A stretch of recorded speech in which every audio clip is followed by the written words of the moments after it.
welcome back to the Skillist podcast. I'm Brad Salon from Root School in Vermont.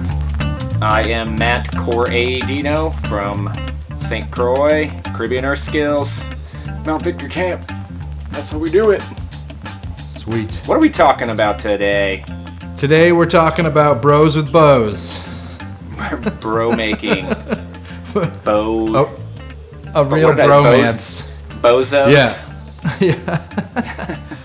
We're talking about bows. Yeah, man. So I thought a fun way to approach this very huge topic that we could spend forever talking about would just be like, what are our biggest failure points or mistakes we've made, and how to kind of condense those into some ideas around, maybe like the biggest cheat codes and the biggest things to avoid with making self bows. Biggest cheat code, buy it. From me for $1,000. Fibroglass. Get your fibroglass going. Yeah. So yeah, man, I thought, we both have a lot of experience making our own bows, but more than that, we've both helped hundreds of people build bows over the years. And so that's where you learn the most, really, is like when I run a bow class every spring and there's 20 bows getting built, like I might not take every rasp or scrape off of each one of those bows, some more than others. But yeah. I am designing them or helping with the design and dealing with like navigating knots or propeller twist or grain that's really wonky. And then I'm also navigating the tillering process, in which like backset or reflex or deflex can really, throw some curveballs at you. We just lost everybody who doesn't know what bow making is all about with those those 3 or 4 vocabulary terms you just threw out there. It's okay. It's okay, everybody. I'm sure it'll be entertaining enough if you don't know what backset and deflex and recurve is. Yeah, you can figure it out from context. Or YouTube. I'm gonna guess that our audience is relatively geeky and smart. Well, I don't know. I made some bows with some of these people, and they were dumber than the stick I was building. But yeah. Leave that comment by the campfire, bro. Yeah. What are we? Well, you were talking about design, and I was thinking about like how many different whoops designs have I come up with? Where it's like, well, that wasn't in any book. How did I deal with this problem? Like, okay, let me do this right here. Oh, my favorite is uneven limbs. When one limb, like when somebody screws up the profile really badly on one limb, and you're just like, here's what we're going to do. Or like uneven lengths. I've had people draw them out with wildly uneven lengths. I did a bow class with Kaiser, and somebody made it like 2 inches long on one limb. And I just was like, he had me cutting them all out on the bandsaw, and I cut all 15 out. And that was just in there, and I didn't notice it, and they were already cut out. And I was like, this thing looks weird. And he's like, they're not the same length. Dude, that happened to me at one of my classes, and now I keep a measuring tape, and every bow, before I cut the ends off, I measure center to end. And at least once every 2 classes, I walk around the corner and hand the person their stave back and say, you should redraw this out with even limbs. Yeah. Yeah, it's and like, we're talking about what percent, you have 10 bows, like basically how many bows did you build in there? And I think that all depends on how many mistakes they're made. If there's 3 major mistakes, you basically did enough work on there to build like 6 bows worth of experience or something like that. Right. If there's no mistakes, that's like making 2 bows on your own. But not really, because all that time spent staring at a wiggly stick and trying to get it to bend evenly. Oh man, making Osage bows with beginners. It's kind of not worth it, honestly. I think as a beginner, you don't think so? As a beginner, doing your first time tillering. Otherwise, I'm just sitting there tillering, and the student is just like not seeing the cleanliness of the tiller in that wavy, wiggly stick. Right. Just, I mean, it's I an guess adventure. It's an adventure. That's for sure. What I really try and harp on students about is I'm like, look, everyone's leaving with a bow. You have to decide if you're going to learn bow making or not. That's not up to me. Like, what's up to me is that I'm going to make your hands make a bow. Like, unless you wildly do your own thing, like, I'm going to make sure you leave with a bow. You have to make sure you learn bow making, which means, like, before you bring it to me, you should be if we're floor tillering, you should figure out how to put the pressure on it that I am. Not more, but not less, so that you can see it bend. And, like, you should be marking areas and guessing, trying to develop your eye so that you're seeing it too. And marking the truth them, is, but not like, cutting them. Definitely not cutting it on their own. Just marking it. Right, exactly. Just mark it with a pencil, X where it needs to be left alone, O where you need to take more wood off. And, like, my goal is to help them develop their eye. I feel like the biggest learning curve in students being able to do that, though, is when they make a mistake or when they're on the track towards making a mistake because of the way they're working. And people hate this a lot of times. Not everybody, but a lot of people can't stand this. But, like, stopping them first and being like, oh, wait, you gotta stop what you're doing. And then grabbing it and then doing it correctly. And a lot of times people feel like at least I run into that, where if people feel like if I'm doing all this work on the bow, like somehow it's not theirs anymore, or they didn't get the experience. But people have to see those mistakes being made and then see them being corrected to really understand why it's a mistake in the first place. Yeah. So I've when I think about what you're talking about like how to get somebody to learn the art of the bow making, it's like, yeah, they have to do it themselves, but really they have to watch me doing it. Right. Sometimes people don't like that, but they really have to see that so they can have some kind of idea of how to do it correctly. Definitely. I mean, I think all primitive skills require you to check your ego at the door, and I think bow making and flint knapping really, like, beat that into you. And, like, I learned through having teachers who were not good at answering questions or didn't want to answer questions just to shut up and watch. Like, I learned to ask questions with my eyes. If I can stand over the shoulder, like look over the shoulder of somebody doing a skill and get their perspective on how they're approaching it, literally, like physically, how are they approaching it? That to me became much more of a lesson than asking questions and trying to, like, intellectually prove something or, like, engage with the skill and show somebody what I understood about it and, like, get that pat on the back. It became much more about, like, okay, if I really want to learn this, I should be looking over their shoulder and seeing how are they holding it? How are they holding the tool? Like, when do they change the angle and why? And then if I really couldn't figure something out by watching, then, like, asking specific questions then. And Yeah, I try and kinda encourage my students to watch over my shoulder anytime I can. I feel like it's kind of both, though. I think you still need those questions in there because, I mean, yeah, sure, questions about technique or what have you, that's kind of pointless, For as far as technique, you just watch the person who knows what they're doing, see how they do it, allow it to go into your brain, and allow your brain to, like, recreate it, instead of trying to figure that out. But I do think it helps to understand. The thing is, it's so not technical. It's so simple. Like, it's such a simple thing, but that makes it hard to pull off, right? You can pull out calipers. I shouldn't say you can't pull out calipers. You can do that, but you're not going to be able to, like, close them at that perfect interval as you go down. And measuring isn't the way. Yeah. No, I mean, measuring helps to a point. And yeah, there's, like, a process to it and a system for it, but, like, that only gets you to the point where it just starts bending, and that's really the easy part. And from there on in with the tillering, there's no way of explaining, right? Which is why people screw up a whole bunch. you know, well, and that's, like, why they're coming to a class. I think, though, like you were saying, like the finger calipers where you're using your fingers to sense proportion, that's huge.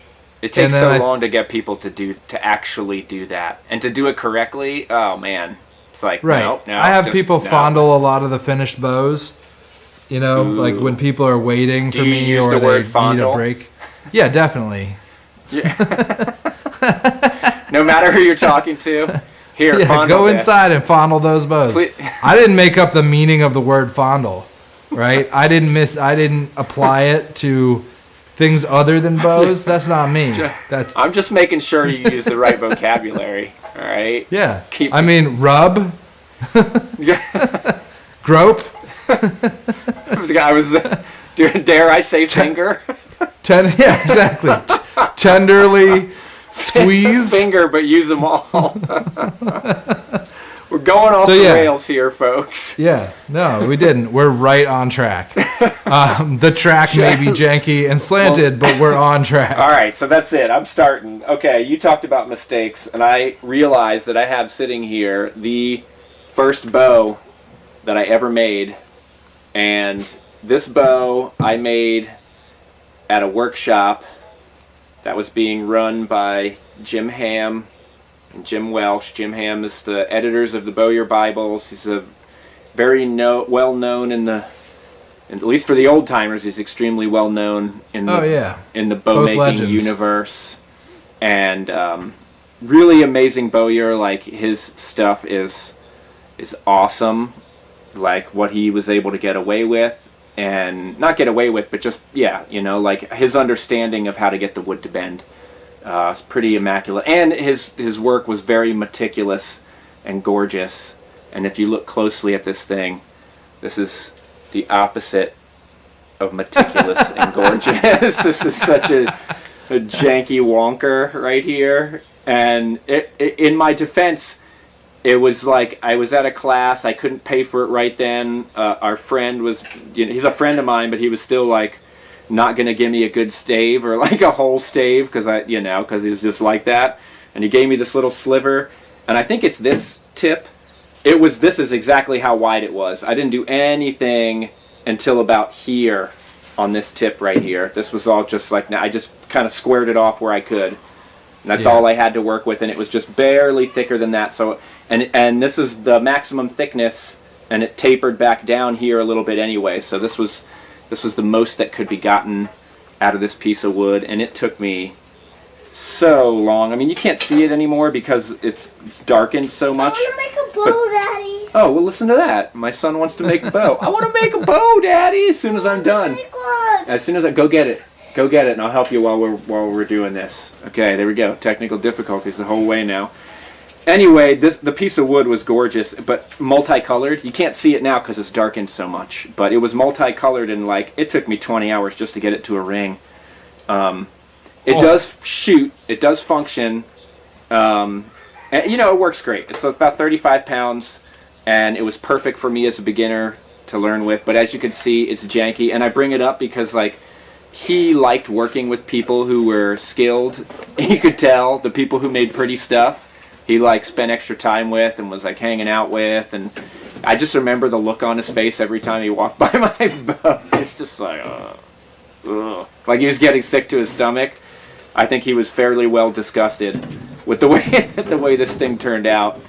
But hey, what the hell? I made my own bow. It was the first one that I made, and then I went home and promptly made 5 or 6 others. Nice.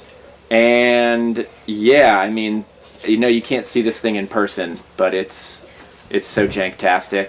It's there's not a rectangular section anywhere. There's rasp marks in it. There's all this chattering from where I was holding the thing wrong. But he wasn't correcting me much, but I think that was because he was so horrified at how ugly of a stick I was making.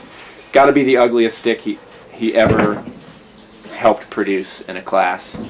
It's pretty amazing when I look at it now because I thought it was totally sweet when I made it, but gosh, this thing is terrible. But yeah, so you can see how bad it started for me. Where the hell did it end up? This is a little snap bow that I built. This is the first bow I built outside of a class. You can see it's terribly hinged right here. It's actually crissaling, which it's hard to see on the camera, but it's that thing that hickory does, where the belly fibers are crumpling on themselves. Let's see if I can get. I built this out of a billet because I couldn't afford a stave because I was living in my car. And then my first bow that I built in a class, this is actually a hilarious mistake. The handle is not centered.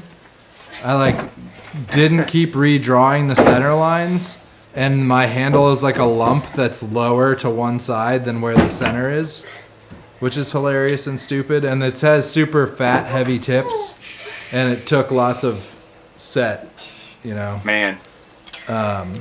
But I would say, on like the dumbest mistakes thing, the dumbest mistake I've made, and I've had 2 students do it also, is bending a bow backwards. Please don't do that, Leo.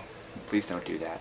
Sorry. Now I harp on students I harp on it at the beginning of every class, where I'm like, no matter what, for any reason, should you bend a bow backwards unless your enemy has given you their bow and you are trying to break it. I had a hickory bow that was taking horrible set because I was overstraining the limbs as I was tillering it, and it took really bad set, and I was trying to gently bend backwards the bow to bend the set out of it, and it breaks. When you bend a bow backwards, it breaks right here at the fade out where the rings start rising up. And then I had a student put this hilariously ugly handle wrap on a bow that was this big, it covered the fade outs completely, and she then strung her bow backwards and pulled it and broke it, and came to me after the class and was like, why did my bow break? Expecting that I would help her, and I was like, you bent it backwards. She's like, no, I didn't. And I was like, you want to bet? And then another guy, it was 3.5 days into a class, I'm tillering someone's bow, I'm floor tillering, working on someone's stick, and I just hear, PAP! And I look up, and this dude is just holding 2 pieces of wood. And I was like, what did you do? And he was like, I went to floor tiller it, and I pushed it the wrong way. And I was like, why did you do that? Oh man. So, I think I've been relatively lucky as far as in the building process, but in the showing it to friends process, I've been pretty dumb. I was running through the bows, that I had made with a friend, showing him, and it's a friend who doesn't show that much interest overall. He's nice enough about it, but you could tell it's not his thing. And he's like, "Whoa, these are cool." So it's I gotta show him all the bows, and I handed him this snap bow that was only about maybe it was 30 inches. I don't even think it was. It was 28 inches. And I didn't say anything about not pulling it back. I handed him a strung bow, and then turned my back to go grab another bow, and I just heard this insanely loud pow, and I turned back, and he was holding splinters coming up from his upper hand, shaking all hard from the wind, what happened? And I was like, you pulled it all the way back, didn't you? And he was like, you handed me the bow with the string on it. I was just like, don't hand somebody without warning them. Hey, technical difficulties here that I don't know how to deal with. Yeah.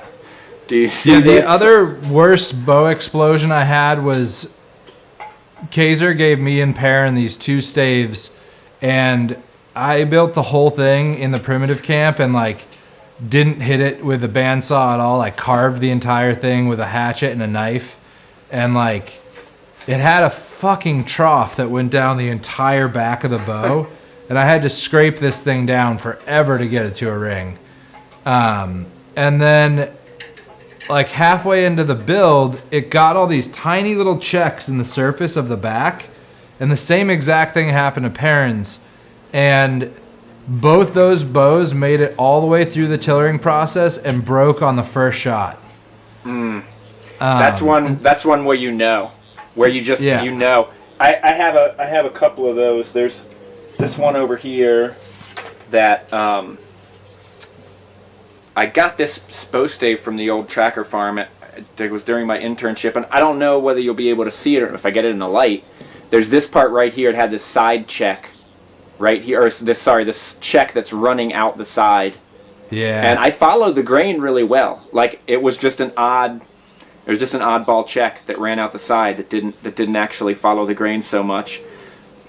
And I looked at it, and I was like, "There's no point. That has a side check." And I did all this work on it anyway, because I was like, "Oh, maybe if I get close." And as I was getting closer, like, and I got it to a floor tiller, and it was still holding together, I was just looking at that side check, like, "Why am I doing this? I'm gonna put it down." And I put it down, and I let it sit for like 12 years. And then I was like all stoked on doing some bow making because I'd just done a bow making class, and I was like, well, I don't have anything to work on. Like, oh, I'll work on that thing right there. And I started working on it, and I put this silk backing on it. That's what this kind of looked greenish when I first did it, but it sort of settled into yellow. But this is silk backed because I figured, oh, it'll hold it together. And like a dummy, I didn't put like a crutch on it and wrap it around sideways. And I finished it, and the tiller was really nice despite its like total weird bendiness. Sorry, technical difficulties with the sunlight right now. I'm sure when you see my video you'll be disgusted. But anyway, yeah, I shot it like 10-15 times. It shot great, and then I heard the tick, tick, tick, tick, tick, tick, pop.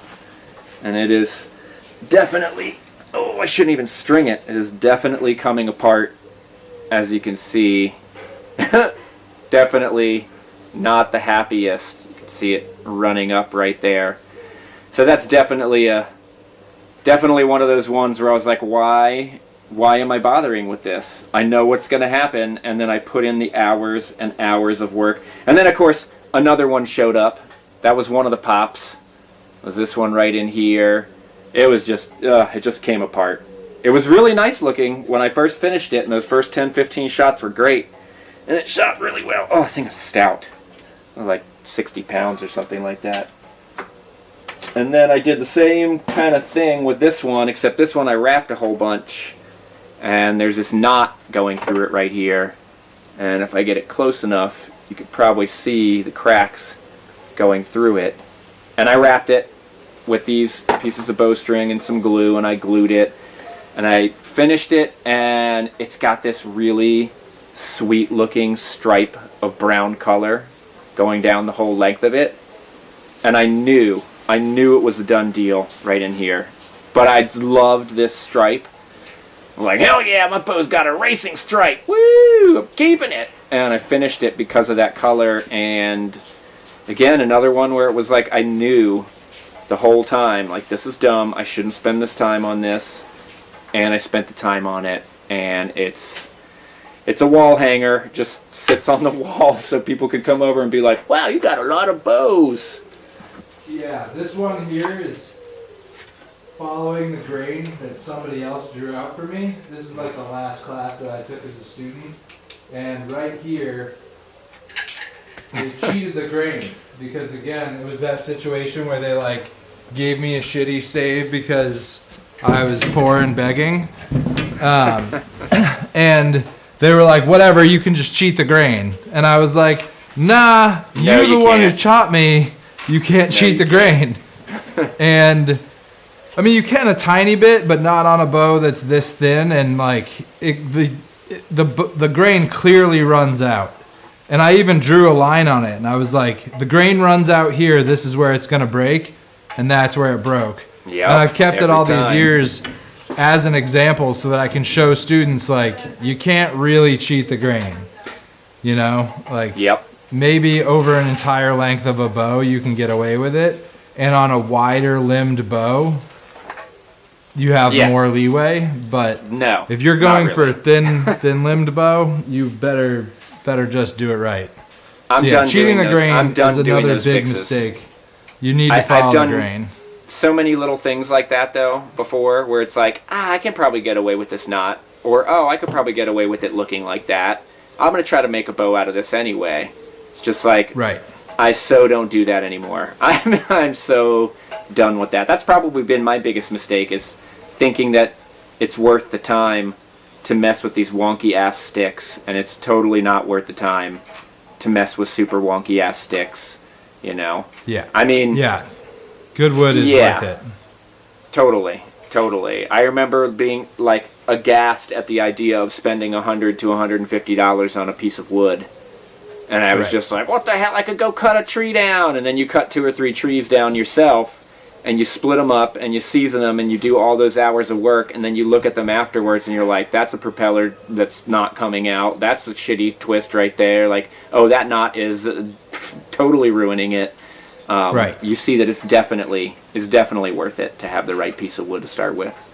Yeah, it's going to be the most technically annoying video we've ever done to edit because of this huge splash of sun that's shining in my face right now and lighting all this up. But like, totally dark in the back. Oop, I'm gone. Where did I go? Sorry. It's all good. Don't know what to do about it. So yeah, I mean, I think one thing that I've learned through building lots of bows is, and one thing I see is a real struggle point for students that we're kind of dancing around the edges of, is like the emotional investment. And I think it's so interesting. Like, you'll see all walks of life, all sorts of jobs, and like temperaments of people totally lose their shit, like an expectant father waiting for the baby to be born, where their like nerves are up and they're totally irrational and they're just like full of emotions, and people get so invested. And I would say, like, the more you can work hard and be diligent but don't get too emotionally involved with your bow, like, the better off you are. And that's something that's easy to say when you know, when you have 20 bows on the wall and you have a pile of staves, or you can just start another one, and you're not in this class that you paid a bunch of money for. It's easy to just when you've done 6,000 hours worth of bow making, you feel a little different than you did an hour 6. You know, I was thinking, like, what is the natural conclusion to your metaphor about the expectant father waiting in the emergency room for the new baby, and it's like it's somebody else's kid? Is that what it is? Is that where we're going with that metaphor? Totally. Because I'm like, as soon as you see it, you're like, oh, that's not my kid. People will come over and they'll be like, there's this knot here, and I'll be like, oh man, it's ruined. And they're like, what? I'm like, yeah, just throw it away. And they're like, what? And I'm like, I'm just kidding, man, calm down. Like, I don't do that, but I do go the other way. I had a group of people working on this bow, and they were actually doing really good work. And we were past the floor tillering stage. We were tillering it on a string. It was looking really good, super clean bend, like all the lines were straight, like nice looking bow. And it was, like, I don't know. Am I going to lose people here? Anyway, it was, let's say it was, as thick as my thumb, where I was tillering it right here. And it looked just like this dip in my thumb. They just made this massive dip over like a 2 or 3 inch section. And I looked at it and I was like, it's finished. And they were like, what? I'm like, no, it's finished. Like, you see this big, huge dip, like this late in the game, that big of a dip in there, where it's at on the limb, it's done. It's a done deal.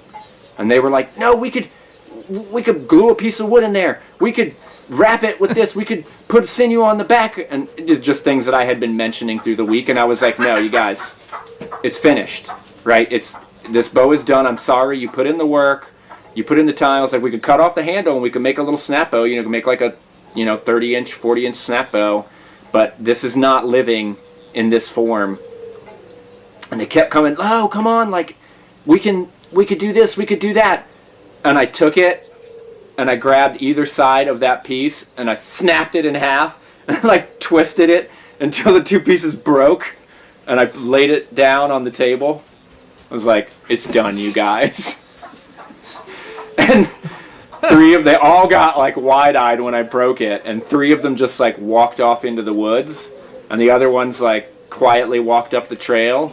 And then the one guy, there's a husband and wife, and they came by later, and the one guy was like, I was gonna punch you in the face. You broke that thing. And the wife was like, I was so angry in that moment that you broke that thing. And then they both said the same thing after that. They were like, I was so angry when you broke that thing. And then I realized after 45 minutes that we actually broke that thing. But you didn't have to make it so final. We worked so hard on that thing. Yeah. Oh, man. No, I mean, that's funny because the next thing I have written down is not going by thickness. And, like, I have made this mistake, especially when you have a bow where one limb is backset and the other is deflexed. And for people who don't know what that means, if you have the two limbs of a bow, ideally they'd be flat or bent towards the way the arrow gets shot so that when you flex it, it wants to flex in the opposite direction of that, like its memory is towards the opposite direction. And deflex would mean it's bent already towards the bowyer or towards the archer, and reflex would mean it's arched away. And so when you have a limb that's all deflexed and a limb that's all reflexed, it presents as you start to bend it like the reflex limb is super stiff and like the deflex limb is super soft. But if you tiller it and if you like follow that, and especially early in the bending process, you make the reflex limb super thin and the deflex limb super thick, all of a sudden when you start getting into like 3/4 of the way to full draw or to full draw, it's going to present where the reflex limb is now soft and too light and the deflex limb is now too heavy. And there's no going back. Like you can soften or lighten the deflex limb and make them even, but you're probably going to have missed weight.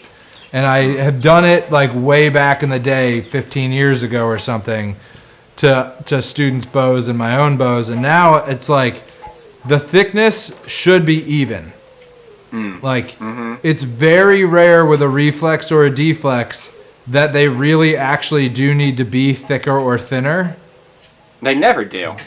They pretty much always just have to be like the taper should start at the handle or the fade out, and it should in the profile and in the belly it should be getting gently thinner the entire way, right? Like with the profile, I like to do like it barely tapers for the first 2/3 and then it tapers quickly over the last third, and then for the for the belly, it should be a gentle taper from the fade out to the tip. And those things do not change. And anytime I've varied from that, because a limb looks like it's presenting differently because of reflex or deflex, almost invariably I've been wrong. It's very rare that you actually want to leave a thick area. 99 times out of 100, even thickness is the way to do it. And so not digging any holes, like that's another thing I'm always saying to students is like, don't dig any holes. There should never be a quick transition in the limb ever for any reason. And if you should always be removing a little bit off of everything that's thick and leaving anything that's thin alone until it's even, and then keep it even, and don't think, I'm going to work the whole thing down to this thickness and then chase it the whole way out. Like, don't try and get rid of a problem all at once. Everything should be iterative and little bit. What you're saying about the difference in the profile is basically that you hand the stave to the student and you tell them right then it's going to be a little bit ugly. Just accept it now, right? Is this fit into our expectant father in the waiting room here? Was that mean? Yeah, I mean, if you dig a hole, then no, it's just the way it is. And you're saying there's some ugly babies. That's just the way it is. There's definitely, and they don't turn into ugly adults all the time. No, not all the babies, time. Yeah, just some of the time. Right. You can't. No, I don't know. Judge by an ugly baby. No, you. Yeah. What do you? Wait. I mean, let's be honest. Most newborns look pretty weird. Well, yeah. To their parent, they look like this incredible miracle, and they are. But to the rest of us, we're like, that baby looks fucking weird. Is it finished? Only when that Vernix is on there, stuff looks super weird. Neither of my kids had the Vernix on there, and I was so happy. It's like, oh, thank God, there's not a bunch of stuff on their face right now. I don't have to be grossed out by this thing. Anyway, I thought I had one of those that you were describing that had a deflex on one side and a reflex on another side. This one does. You know, I mentioned something. Reflex tier, deflex tier, deflex tier, reflex tier. So, I was mentioning about how those guys were like, oh, we can put on a little piece of wood. And I had this stave as like an extra. It was a belly split I wasn't expecting to get. And it was definitely a B. Like, again, I didn't actually make it any skin. There's this like skinny point right here. This is how it split out. And that's all I had to work with. And I tillered it with even thickness the whole way. And it still had a little hinge in here. And I was talking to a friend of mine who's a bowyer, and I had seen that he had glued on a piece of wood.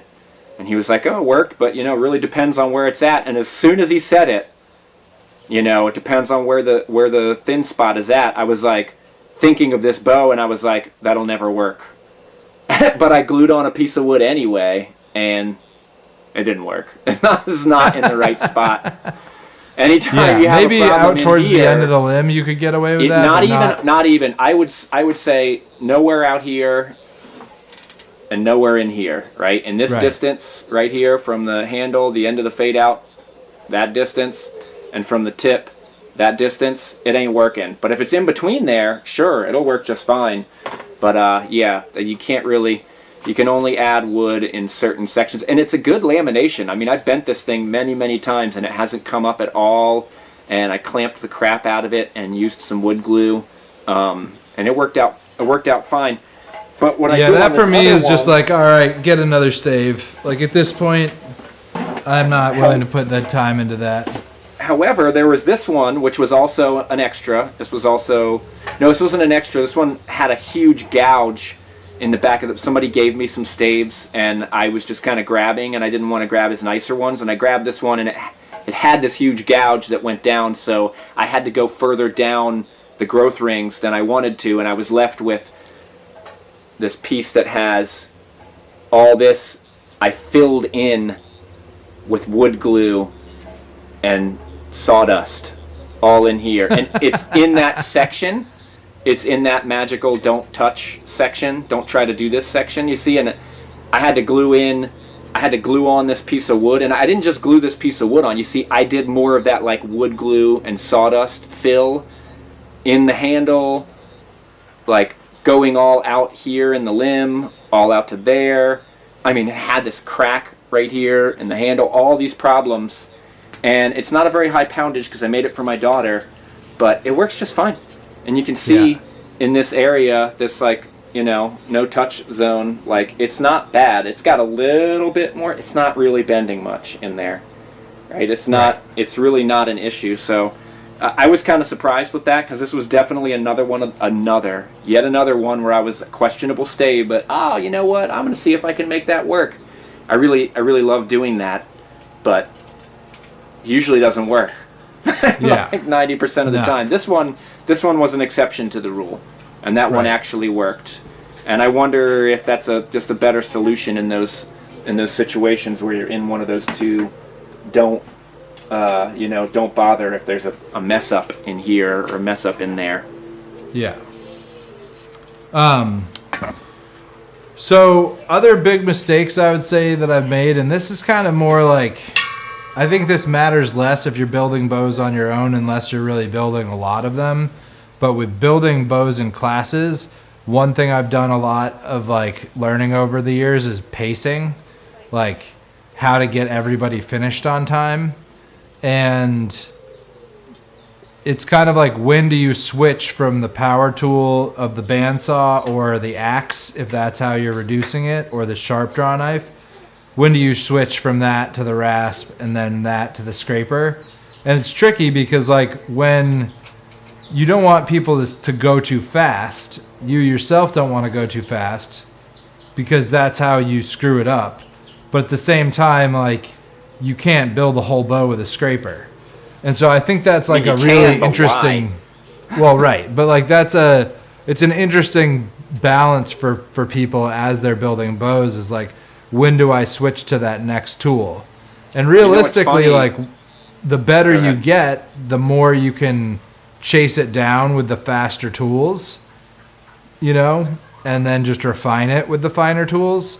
But like, I nowadays with the bandsaw, like, I'll cut it and leave the belly pretty thick, and then once the person gets the profile done, then I'll cut a little bit more off the belly, and then, you know, because I know now, okay, I'm just going to keep cutting at the belly until I get a gentle floor tiller. And then I'm going to have them clean up the belly, and we're really going to floor tiller it. And then we're going to do rasp work until we can get a string on it. And then we're going to start like alternating scraping and rasping until we're just scraping. Yeah, you know, I usually keep the people on the... I always keep people on the rasp for way longer than when I learned. And I think that like was kind of just a rule old timers kept, is go slow and scrape it. And I think it's really smart. It keeps you from making mistakes. I've also found though that with beginners with that scraper, there's a lot of like uneven bellies. And I even like, you know, teaching with people who had that mindset, there was a lot of times where we had to use a farrier's rasp and flatten out a lot of warbles, because when you're scraping with that scraper, you're never perfectly flat, right? There's always that little bit of arc to your scrape. And when you're doing that, you create those waves in it. So I'm way aggressive on the rasping for students, because there's nothing more defeating to a student when you get towards that stage where it's like starting to get closer to done, but you've handed it to them and said, do 200 scrapes in here. And they do 200 scrapes. And you hand it back and you do 200 more scrapes. And you hand it back and you do 200 more scrapes, and you've done that 7 times now, then people maybe like don't care. So I've gotten pretty good at that. The funny part is on my own bows, I think too much of my skill level, and I go too far. It's driving me crazy, because I'll get done and then I'll string it. I'll get done with, like, you know, I'm done rasping it, and I'll string it, and it looked fine throughout the tillering process, but once I brace it and pull it a little bit, then it's like one limb's bending more than the other limb. And then I chase that one down, and I go too far. And now the other one, I go too far. And now the other one, and then I'm 4 pounds underweight. And then I cut 2 to 3 inches off, and then I'm right back where I wanted it to be. And then I'm stoked. Or totally disappointed. Yeah, I mean, so what I do is like the scratch and scrape, where I'll have them scrape it just enough so that they can tell where they have and haven't put in tool marks, because once they get it even, I want them to keep it even. So I'll have them, like, towards the end of the process, scrape it just so that the tool marks are obvious, and then rasp everything, and then repeat that process so that they're bringing it down evenly. But yeah, I don't do the whole like hundreds of scrapes thing. Like, unless something is super close, I stick with a rasp. Well, so the only time I'm back at 100 scrapes is, and I've only completed 2 Stone Tools bows. And scraping stone tools is all scraping. And you know, I think it, even with a Stone Tools bow, it's not even just that it's because of the tools. Like that, I'm not saying that. What I'm saying is there's tools that you can do it with. If you stay on that big huge stone axe too long, you just split the wood apart. You're like shocking that thing every time you hit it. Yeah, and that's where the grinding stone with the sand and water on it, a big fat flat grinding stone with a bunch of sand on it and water, and that like replaces that farrier's rasp that you use to flatten out the belly of a bow where you've put those warbles in it. You get on that grinding stone, but it's so easy to overdo it. With the Stone Tools, you're thinking it takes forever, but when you get to start a little bit of bend, it's like you can overdo it so quickly. Another mistake, in this, since we're on the topic of tillering, is like another mistake that I used to make is those tillering machines where you set up like a thing to hold the bow, and then, you know, like a pulley and you stand back and you draw like a grid behind it. Or even like I used to have people use you know those stringers for stringing a bow that it's like two leather cups and a string between them. Yep. And for floor tiller, I'd have them like hold on to that and bend the bow that way. And what I found was that because people don't perfectly line it up in the middle, it ends up presenting wrong. And now like I aggressively get people through floor tiller so that it's pushing back evenly in each limb and it's generally bending evenly throughout the limb. So like, is it even side to side? Is it bending throughout the limb? Once I get to that point, it's like, can I string it?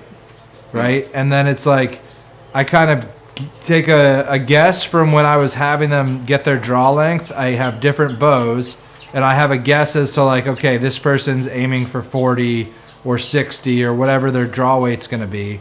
I get the string on it when it's feeling like it should be strung to a low brace, and then I start looking at it a low brace, and as soon as I can get it to full brace without overstraining it, I tiller from a braced bow, because there's no lying.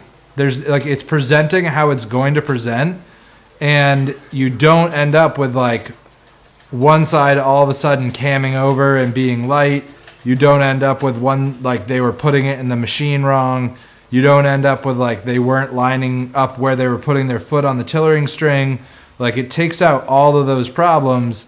And so I aggressively floor tiller, and then I get the string on, and then I work it towards brace. Like, you know, if anything's obvious when you get it braced at like a couple inches, one limb's way heavier than the other, you know, you fix that, and then you get it to full brace, and you just tiller at full brace. And it's all about like, I have them draw it with a scale, and I'm like, okay, you're aiming for 50.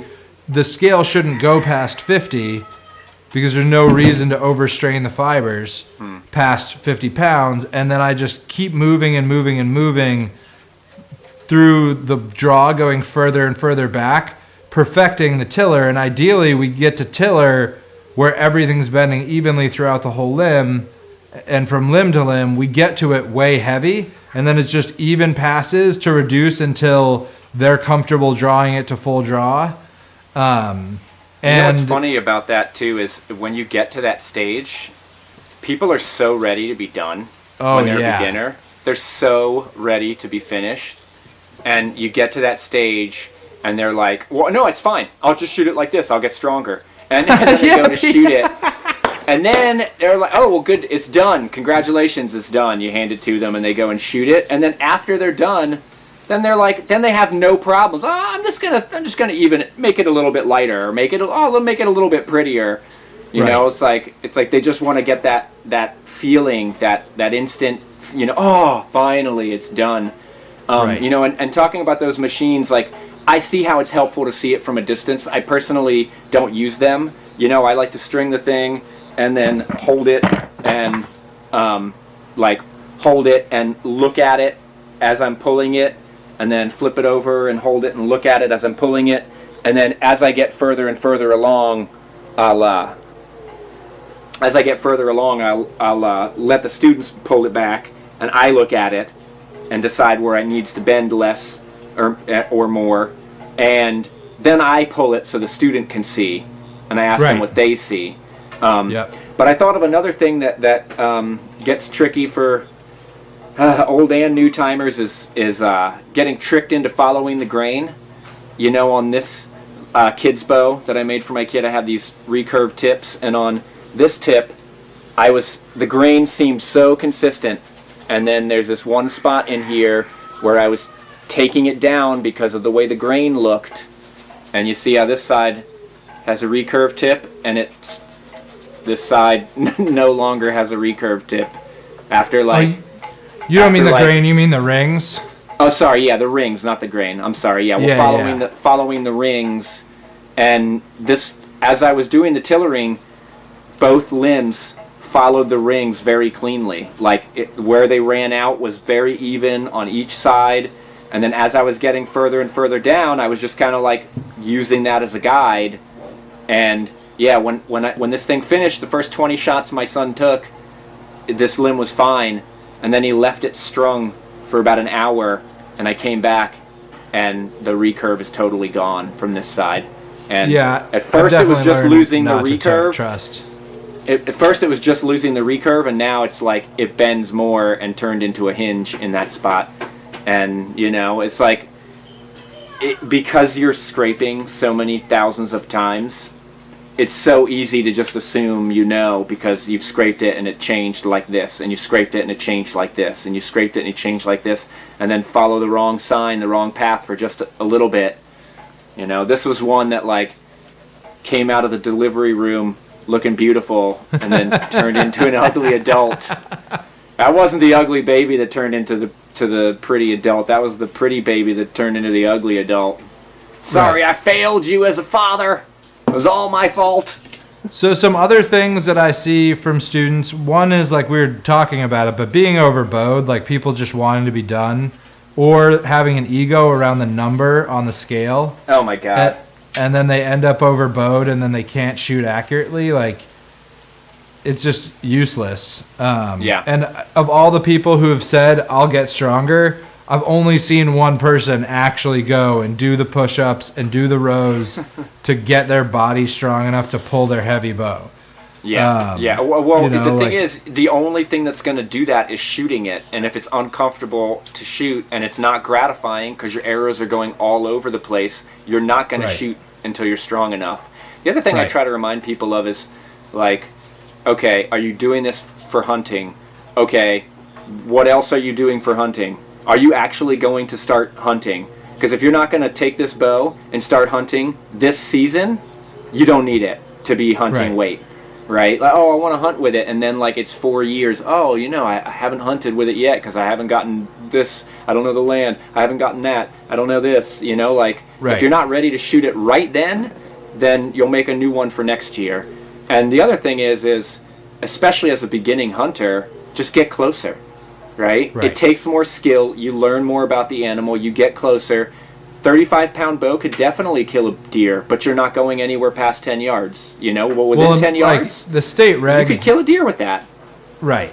The state regs here are like 45, and some people just like aren't going to be pulling a 45-pound bow without significant amounts of like upper body work. I don't know what it is now because I haven't lived there in a while, but when I was learning all this and living in Virginia, it was that your bow had to shoot 115 yards. Look at my son. He's coming in to steal his bow that he wants to work on. Yeah. You want to work on your bow? He's already got his camouflage. Uh-oh. He's got his sword out, too. Can you take that over there, buddy? What's up, Leo? Here, take that with you. So some other mistakes anyway, you only had to shoot 115 with that, so you could arc that 35-pounder and shoot it. But yeah. Anyway. The other big mistakes I see people make with their first bows, and I see it with my first bows, is thick, heavy tips that lead to a lot of hand shock.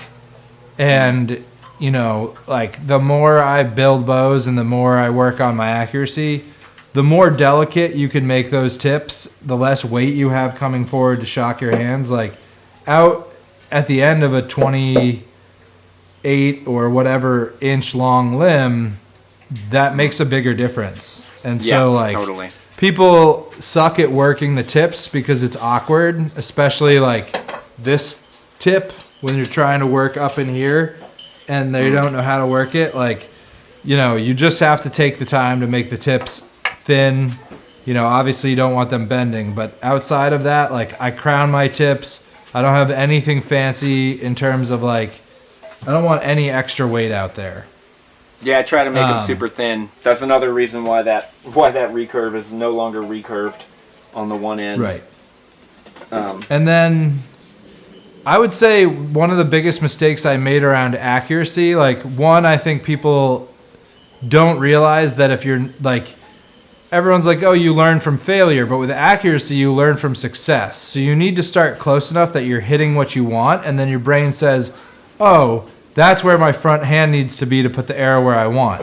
And then you back up progressively as you hit. Yep. So, like, start close and work your way back. And then if your ammo isn't matched, you're not going to learn how to do it. And it's like trying to take really close attention, but that's usually it's just, number it's of crazy, thousands like, of shots down the road. Right. You know, It's as a a beginner, waste. you wouldn't do that.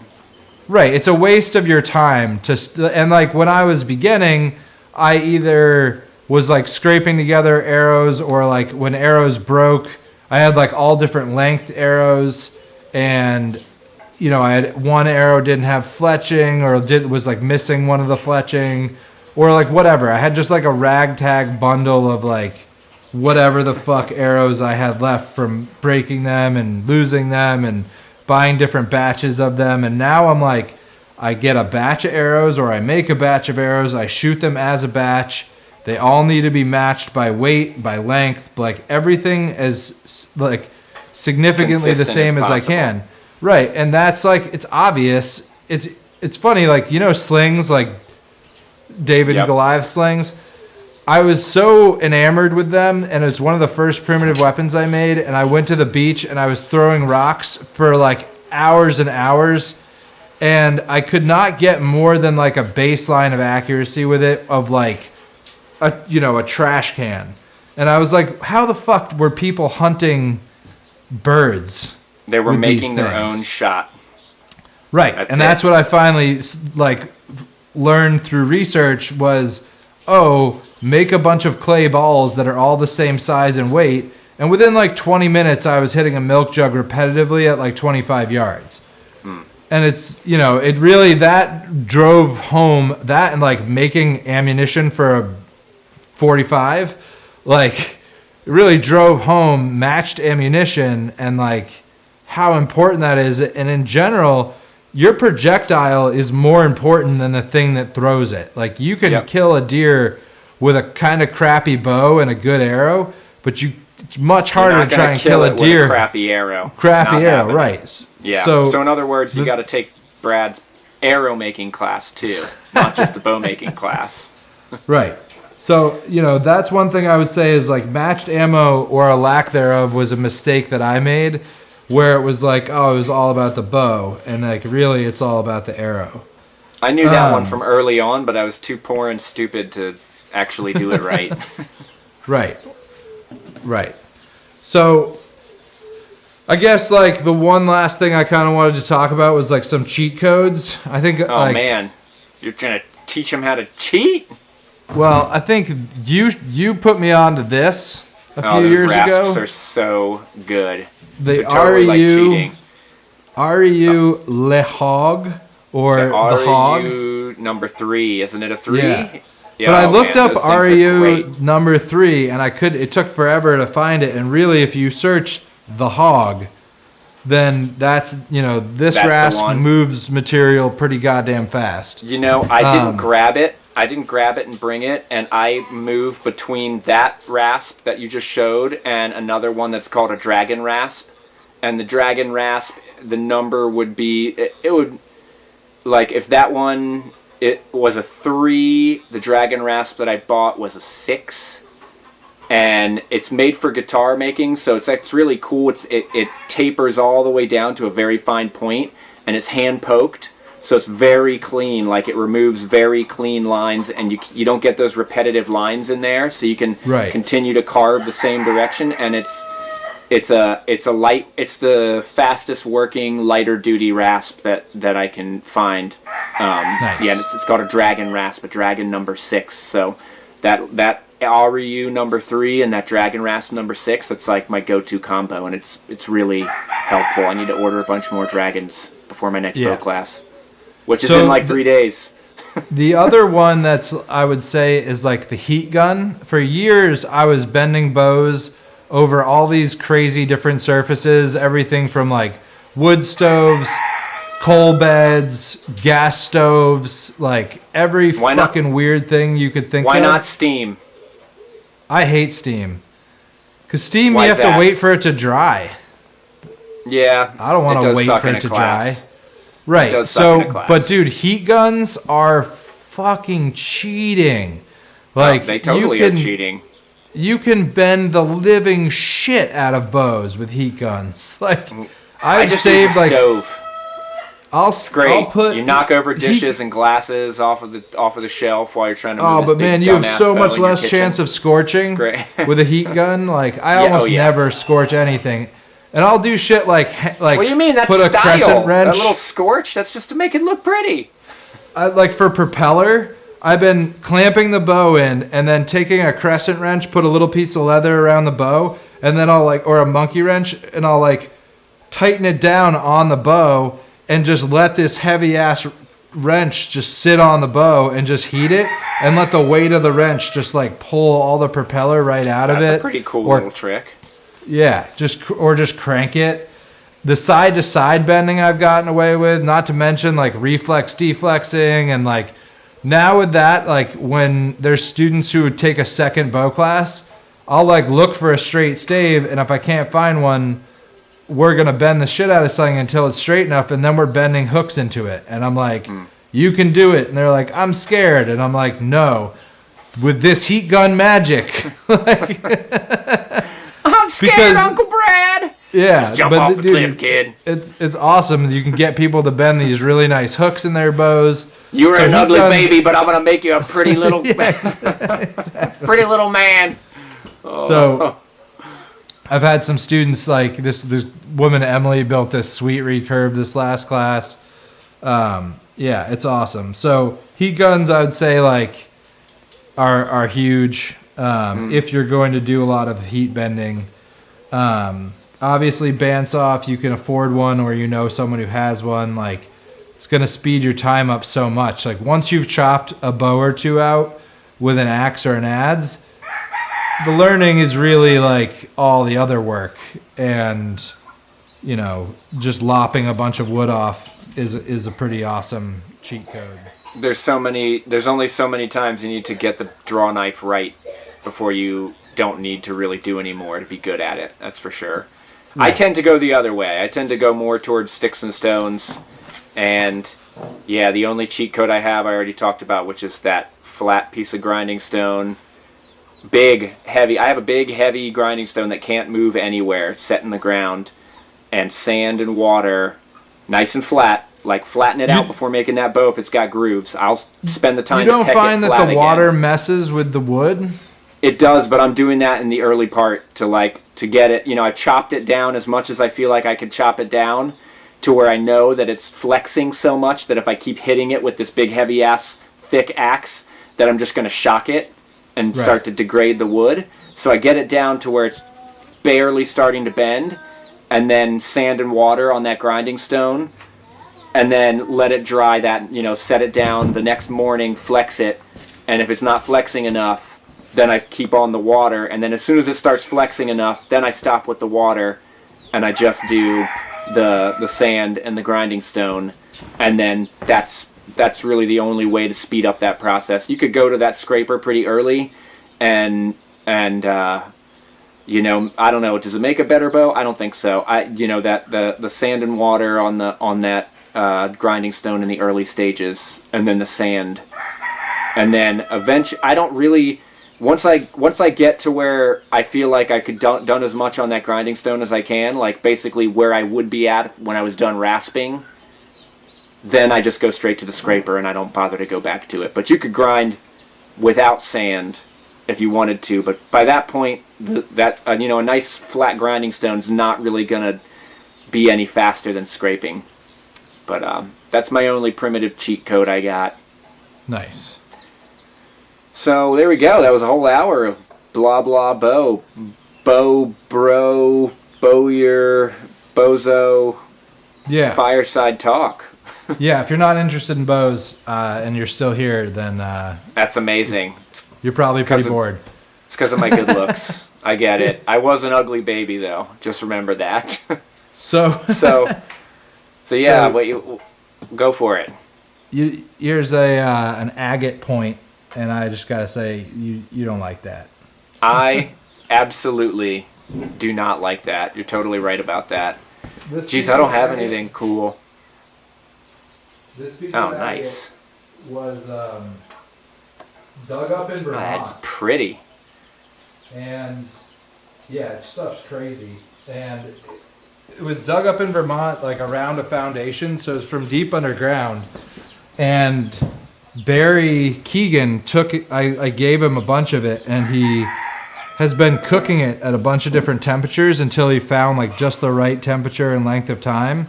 And this stuff is awesome. So I'm gonna be napping a bit of that this summer when I Try can to cook nap any again. in a fire? I didn't. No, we had just one nodule of it. It's so rare. I gotcha. That was like he was like, "Can I saw this?" And I was like, "Yes." Like Yeah, this is totally. a place where a lapidary saw and a kiln are useful. Time to go to the hobbyist when you got that rare stone. Yeah, exactly. Well, and he does all sorts of super primitive, like he's done wigwams with all stone tools. He's done canoe builds with all stone tools. Like he's a pretty awesome skills practitioner, but he also knows when you get something rare, saw it up. Yep, it's true. So, something that I know that you don't like this anyway, so I'm not even worried about that. When it comes to the bow building, testing woods, you know, I've read that there's you bend it like this until it breaks, and then you measure the splits, and you measure this, and you measure that. And I would say pshaw to all of that. The snap bow, right? You don't like that. This was a piece of wood. I was told it was great wood for bow making, and I grabbed a piece of wood, a big honking log, and I started working on it, and the person who was telling me about it was like, "Oh, it's great for bow." And I was like, "Well, what do you use, the sapwood, the heartwood?" Like, "No, just use it as is." And I was straightening some arrow shafts of the same wood, and it like exploded, every one of them, and I was just like, I don't like this wood. And so I started playing with it, and instead of cutting it full length, I cut shorter bows. I mean, well, I don't know if you can see all of that. It's what's maybe like I think this is a 34-inch piece of wood. And I cut that first log down to a bunch of these, handed them out to some kids, told them to make bows out of them, because, you know, they're kids. They don't care. It just needs to be bendy enough to fling that arrow. And then made one myself, and this is a sweet little bow, and it's the heartwood. You can't use the sapwood on that thing, and it really didn't take me that long to build because it came from a small split, like a sliver of wood. And what kind of wood is it? This is called yellow prickle. I don't know the scientific name off the top of my head. The bark is when it's covered in thorns, but when you scrape the bark, it's bright yellow, and that's actually an insecticide. It kills the mosquito larvae. And it really kills them. Like, it takes care of them quick. I tested it out in a few places. And it's got this really pretty, I don't know how well it shows up, but it's got this really pretty red heartwood. And the sapwood bows didn't hold together very well. And I told the kids, well, it's not going to take very long to make these, but they're probably not going to hold together. And all the sapwood ones held together really well. And I learned a lot of the properties of this wood from making this thing, and it took me a quarter of the time to make it. And it actually shoots pretty well. It's a pretty fun little shooter right here. That's awesome. But you don't like that. So, yeah, I mean, we guess we talked about what we got going on. I got this bow hunting class, actually. We're going to do bow making, arrow making. We're going to make some bolas for catching goats. We're going to make some throwing sticks for iguanas. Then we're going to actually go out and hunt. And Nice. I'm pretty stoked on that. It's going to be really fun. And then, yeah, January, got that ceremony class. I know what you're thinking, Brad. This guy and his spiritual teaching things. The ceremonies are cool. I really feel. We'll We'll have to get that there. But discussion next later. time we're gonna do like survival priorities, right? Is Like that the right? mindset around how to approach survival priorities. Sacred order. Sure. Shelter, water, fire, food. Hold it sacred, bro. Sacred. Yep. All right, buddy. Anyway, thanks for watching this far. You guys are you as dumb as me watching this whole thing? If you have something you want us to banter on about, please let us know. We've gotten some suggestions already, and we're going to run with that. But yeah, let us know what you definitely. want us to talk about, and we'll do that. And yeah, keep skillsing it up. Yeah. Peace.